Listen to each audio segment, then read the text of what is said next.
Hey, I want to tell you a quick story. So, I've got two girls, ages 15 and 16, and literally for their entire lives, I've told them words have weight and the things that you say matter. When they were little, it was more about focusing on the words that they were saying to other people when I would tell them words have weight. But now that we've hit those pivotal teenage years, I find myself telling them a lot because of the words that they're speaking to and over themselves. So let me tell you a quick words have weight story. I was reading a book a while back, and the author tells a story about a Harvard professor that goes to a school, an elementary school in San Francisco, and says, hey, can I take a group of your kids? Actually, can I take the whole school?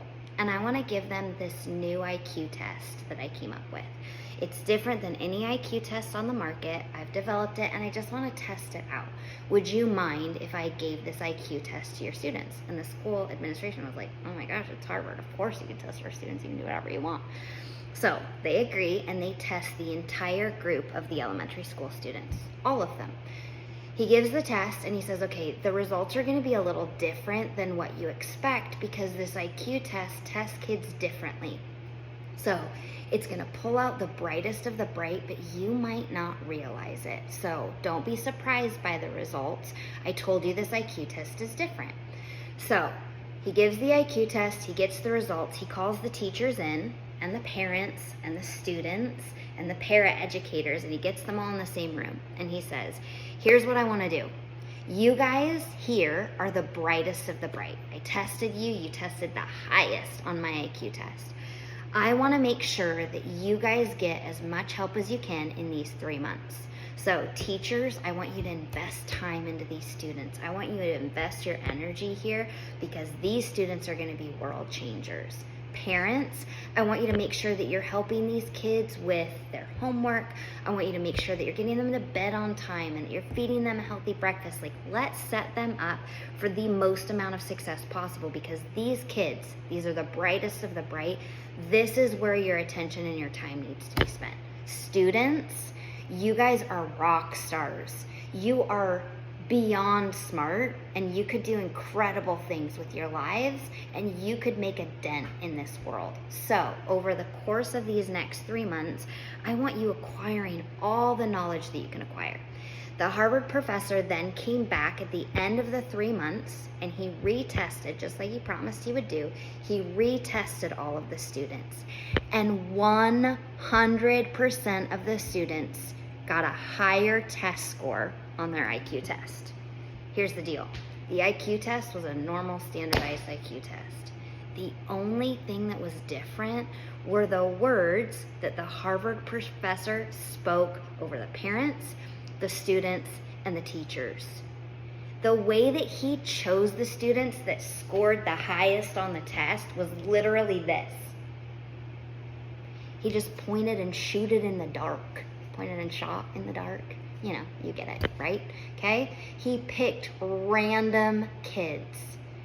Every single one of them, you guys, tested higher on their second IQ test. Not 90%, not 30%, not 75%. 100% of the students tested higher on the second test. That reason is because words have weight. We're at July 16th. We're at, what are we, like a week into our new program? It's really easy at this point, you guys, to look back over your shoulder and go, man, I only got in 4 workouts instead of the 6 that I wanted. Or I only hit 10,000 steps 3 out of the 10 days. Or I only achieved 1 new client this week and I wanted to hit 3. Whatever, fill in the blank. It's so easy for us to focus on the negative and the things that we haven't done. Here's my encouragement for you today. I want you to look back over your shoulder and I want you to come up with at least 3 things that you did really well this week. Did you get in 4 workouts? Woohoo! You got in 4 workouts. Don't focus on the 2 you didn't do. Focus on the 4 that you did. Did you track your nutrition 3 times this week, 4 times this week, 5 times this week? You are a winner. You tracked it 4 more times than you did last week. right? Did you get in 6 veggies or whatever? Like, you pick your amount of veggies that you do a day. 6 weeks is from 4-week gut protocol. Did you get in your veggies for the day? Woohoo! You did something really well.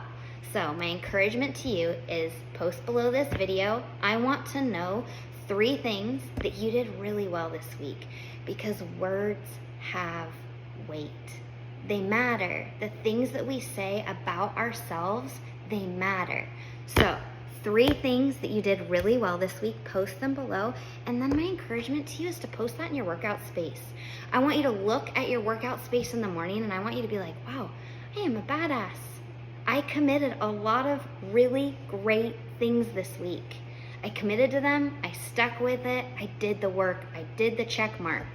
I accomplished great things. I believe in you, you're doing amazing things, and I'm so happy to be on this team with you.